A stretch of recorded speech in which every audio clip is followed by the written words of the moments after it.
आज महाराष्ट्राचं बजेट महाराष्ट्राचे मुख्यमंत्री श्री देवेंद्र फडणवीस यांनी सादर केलं आणि आर्थिक व्यवस्थापनाचा एक प्रकारे संकल्प त्यांनी जाहीर केला. त्यांनी Indian institute of architect technology केंद्र सुरू केलं. साधारण 4,271 कोटीचं त्यांनी बांबू प्रकल्प सुरू केला. या बांबूमुळे शेतकऱ्यांच्या हातात पैसा येईल, रोजगार निर्मिती होईल. दुसरं 1,240 कोटीचं मत्स्य विकास योजना म्हणून जाहीर केली.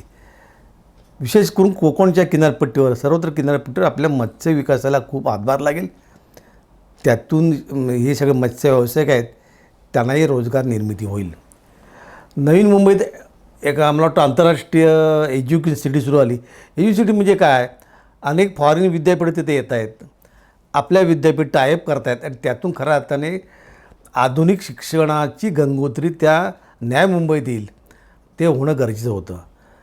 कारण केवळ परदेशी विद्यापीठ येऊन चालणार नाहीत, त्याचं जे नॉलेज आहे आणि आपली विद्यापीठ आहेत ह्यांचं कोलॅबोरेशन करून मोठी क्रांती त्या विद्यापीठात होईल अशी त्यांनाही अपेक्षा आणि आम्हाला सामान्य माणसाला अपेक्षा आहे.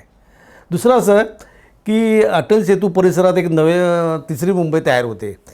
मला त्याचं फार आकर्षण नाही, पण शेतकऱ्याच्या दृष्टिकोनातनं बांधावरचे जे रस्ते असतात छोटे छोटे पाणंद रस्ते म्हणतात ती त्यांनी चांगली स्कीम जाहीर केली की तिथून ग्रामीण भागातल्या शेतकऱ्यांना आपल्या शेतात जाण्याकरता बळीराजा पाणंद रस्ते त्यांनी योजना जाहीर केली.